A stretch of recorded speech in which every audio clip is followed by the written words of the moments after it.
ओम शांति। एक साथ 22 की वाणी है। मीठे बच्चे, तुम्हें मास्टर प्यार का सागर बनना है। कभी भी किसी को दुख नहीं देना है। एक दो के साथ बहुत प्यार से रहना है। प्रश्न: माया चलते चलते किन बच्चों का गला एकदम घोट देती है? उत्तर: जो थोड़ा भी किसी बात में संशय उठाते हैं, काम या क्रोध की ग्रहचारी बैठती तो माया उनका गला घोट देती है। उन पर फिर ऐसी ग्रहचारी बैठती है जो पढ़ाई ही छोड़ देते हैं।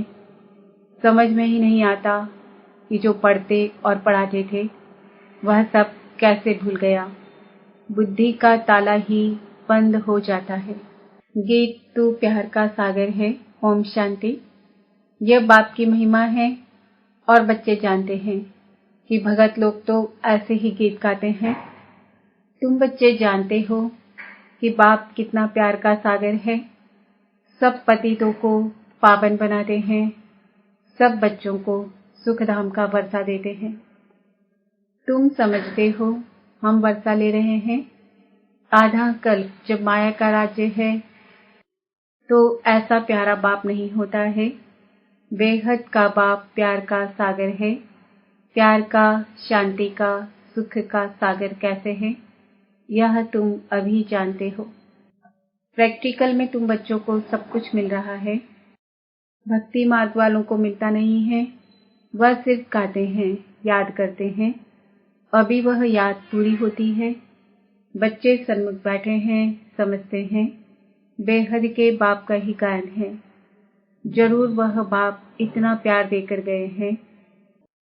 सतयुग में भी हर एक दो को बहुत प्यार करते हैं। जानवरों में भी एक दो में प्यार होता है। यहाँ तो वह है नहीं। वहाँ कोई ऐसे जानवर नहीं होते जो आपस में प्यार से न रहे। तुम बच्चों को भी सिखलाया जाता है। यहाँ प्यार के मास्टर सागर बनेंगे तो वह संस्कार तुम्हारा अविनाशी बन जाएगा। यहाँ सब एक दो के दुश्मन हैं क्योंकि रावण राज्य है। बाप कहते हैं कल्प पहले मिसल हूबहू तुमको अब बहुत प्यारा बनाते हैं। कभी किसका आवाज सुनते हैं कि ये गुस्सा करते हैं तो बाप शिक्षा देंगे कि बच्चे गुस्सा करना ठीक नहीं है। इससे तुम भी दुखी होंगे, दूसरों को भी दुखी करेंगे। जैसे लौकिक बाप भी बच्चों को शिक्षा देते हैं, वह होते हैं हद का सुख देने वाले। यह बाप है बेहद का और सदाकाल का सुख देने वाला। तो तुम बच्चों को एक दो को दुख नहीं देना चाहिए। आधा कल्प बहुत दुख दिया है। रावण ने बहुत बिगाड़ा है। जो जिसके ऊपर चढ़ाई करते हैं उनको लूट लेते हैं। अभी तुमको रोशनी मिलती है। यह ड्रामा का चक्र फिरता रहता है। अगर तुम ज्ञान के विस्तार को नहीं समझ सकते हो तो दो अक्षर ही याद करो। बेहद के बाप से हमको यह वर्षा मिलता है। जितना जो बाप को याद कर कमल फूल समान पवित्र रहेंगे अर्थात विकारों पर जीत पाएंगे, उतना वर्षे के अधिकारी बनेंगे। विकार भी अनेक प्रकार के हैं। श्रीमत पर न चलना वह भी विकार है। श्रीमत पर चलने से तुम निर्विकारी बनते हो। मामेकम याद करना है और कोई को याद नहीं करना है।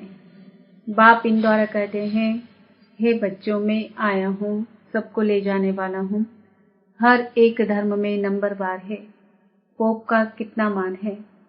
इस समय तो सब अंधश्रद्धा में है। तुम सिवाय एक बाप के और किसको मान दे नहीं सकते। सब आर्टिफिशियल है। इस समय सब पुनर्जन्म लेते लेते पतित बनते हैं।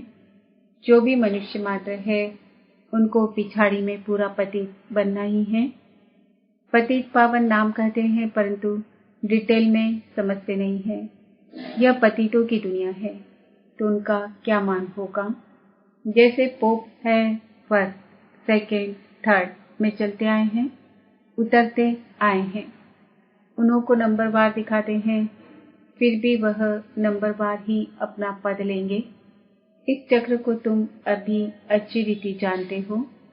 यहाँ आते ही हैं बेहद बाप के पास जिससे वर्षा लेना है। साकार बिकर तो वर्षा मिलता नहीं है। बाप कहते हैं देहधारी को याद मत करो, ऊंचते ऊंच एक बाप को ही याद करना है। कितना बड़ा फरमान है। बच्चे माँ में कम याद करो। देहधारी को याद किया तो उनकी याद से पुनर्जन्म फिर लेने पड़ेंगे। तुम्हारी याद की यात्रा ठहर जाएगी।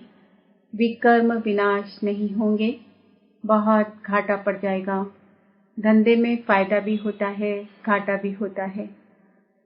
निराकार बाप को जादूगर, सौदागर भी कहते हैं। तुम जानते हो दिव्य दृष्टि की चाबी बाप के हाथ में है। अच्छा कुछ भी देखा, कृष्ण का दीदार किया, इससे फायदा क्या है? कुछ भी नहीं। यह तो ड्रामा चक्र को जानना पढ़ाई है ना। जितना बाप को याद करेंगे, चक्र को फिराएंगे तो ऊंच पद पाएंगे। अभी तुम हमारे बच्चे बने हो। याद आता है ना, हम आपके थे।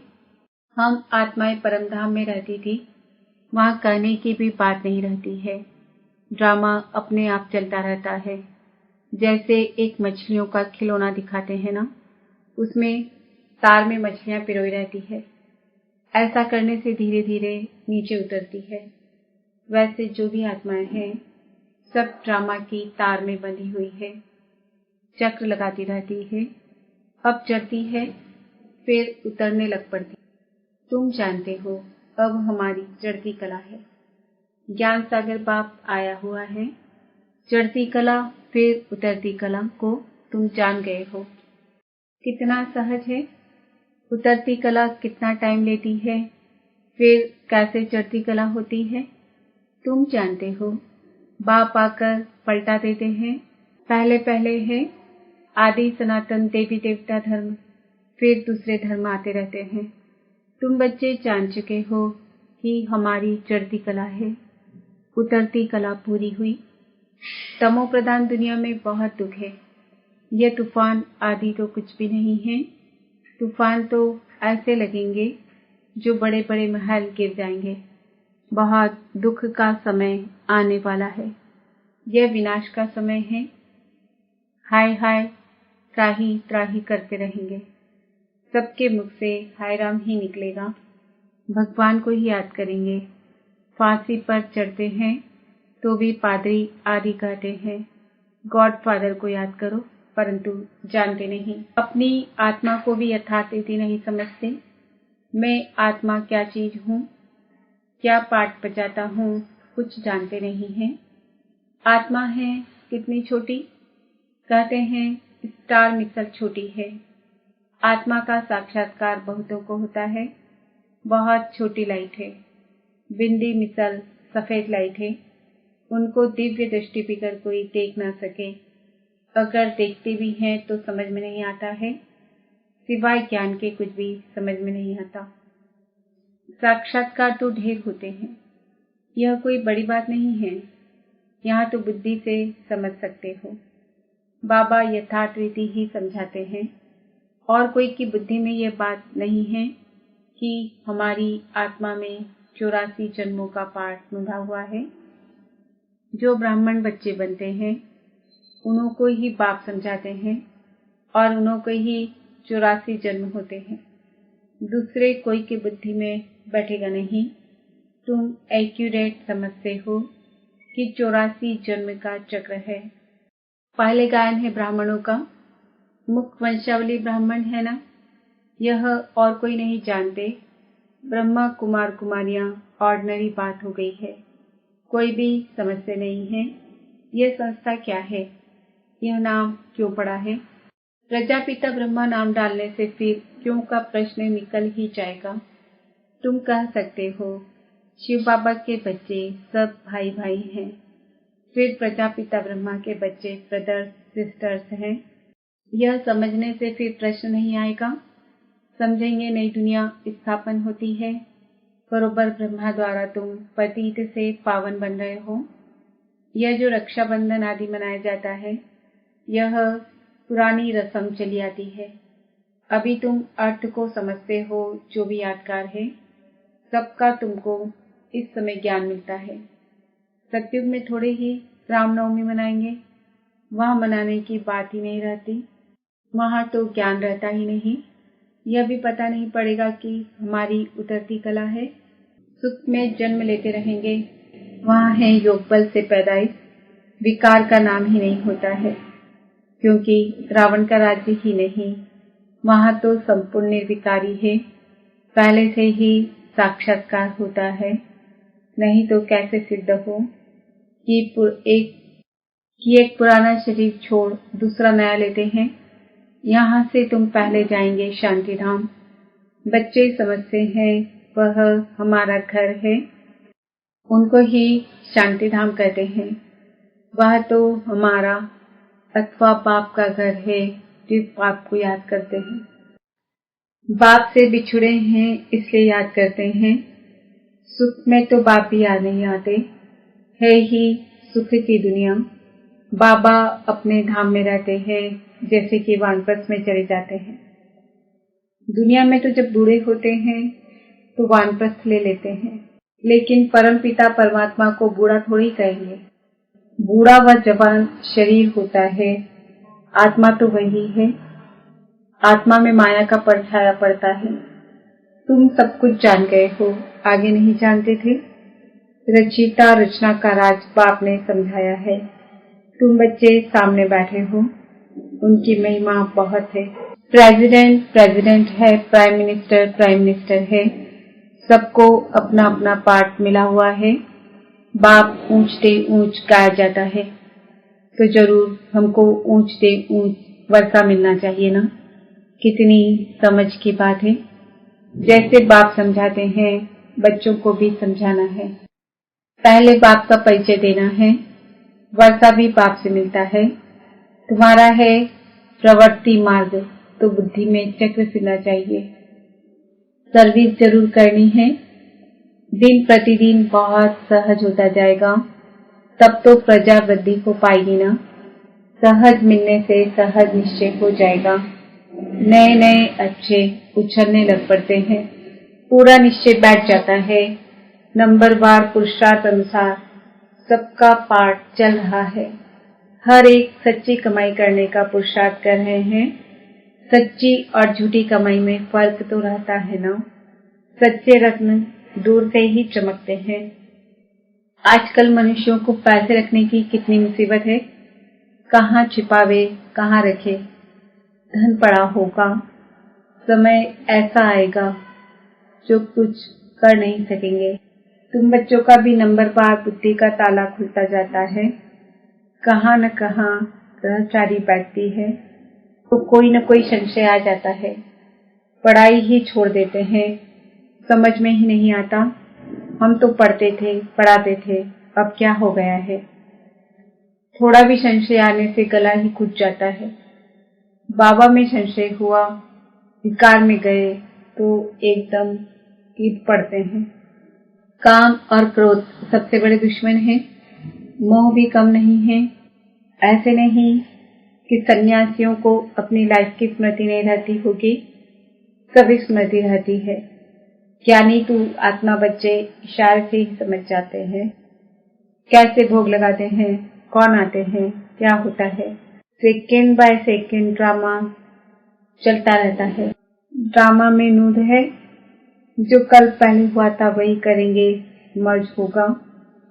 ड्रामा का पार्ट सेकेंड बाय सेकेंड खुलता जाता है। मुख्य है बाप की याद, जिससे विकर्म विनाश होंगे। जितना बाप की याद में लगे रहते, उतना विकर्म विनाश होते रहते। नहीं तो बाप धर्मराज रूप में साक्षात्कार कराएंगे। अभी भी बहुत है जो चलते चलते अनेक भूले करते रहते हैं, बताते नहीं हैं। नाम बहुत अच्छा अच्छा है, परंतु बाप जानते हैं कि कितना कम पद हो पड़ता है, कितनी ग्रहचारी बैठते हैं। उल्टे विकर्म करके बाप से छिपाते रहते हैं। सच्चे के आगे कोई बात छिप नहीं सकती। जितना बाप की याद में लगे रहते, उतना विकर्म विनाश होते रहते। नहीं तो बाप धर्मराज रूप में साक्षात्कार कराएंगे। अभी भी बहुत है जो चलते चलते अनेक भूले करते रहते हैं, बताते नहीं हैं। नाम बहुत अच्छा अच्छा है, परंतु बाप जानते हैं कि कितना कम पर हो पड़ता है, कितनी ग्रहचारी रहती है। उल्टे विकर्म करके बाप से छिपाते रहते हैं। सच्चे के आगे कोई बात छिप नहीं सकती। तुम्हारा सब ऊपर में निभा जाता है। अंतर्यामी बाबा तो वह है ना। समझना चाहिए हम छिपाकर विकर्म करते हैं तो बहुत सजा खानी पड़ेगी। हम ब्राह्मण निमित्त बने हैं संभालने के लिए। हमारे में ही आदत है तो ठीक नहीं। स्कूल में टीचर्स की रिपोर्ट होती है तो प्रिंसिपल बड़ी सभा बीच में उनको निकाल देते हैं, तो बहुत डर रखना चाहिए। तुमको याद एक शिव बाबा को करना है। बाबा कहते हैं मामे कम याद करो। तुमको तो बाप के पास जाना है, उनको याद करना है और सदर्शन चक्र फिराना है। और कोई को याद करेंगे तो तुम्हारी रूहानी यात्रा बंद हो जाएगी। अच्छा, मीठे मीठे सिकिलदे बच्चों प्रति माता पिता बाप दादा का याद प्यार और गुड मॉर्निंग। रूहानी बाप की रूहानी बच्चों को नमस्ते। हम रूहानी बच्चों की रूहानी बाप दादा को याद प्यार गुड मॉर्निंग नमस्ते ओम शांति। धारणा के लिए मुख्य सार, माया की ग्रहचारी से बचने के लिए सच्चे बाप से सदा सच्चे रहना है। कोई भी भूल कर छुपाना नहीं है। उल्टे कर्मों से बचकर रहना है। श्रीमत पर न चलना भी विकार है, इसलिए कभी भी श्रीमत का उल्लंघन नहीं करना है। संपूर्ण निर्विकारी बनना है। अपने चेहरे और चलन से सत्यता की सभ्यता का अनुभव कराने वाले महान आत्मा भव। महान आत्माएं वह है जिनमें सत्यता की शक्ति है, लेकिन सत्यता के साथ सभ्यता भी जरूर चाहिए।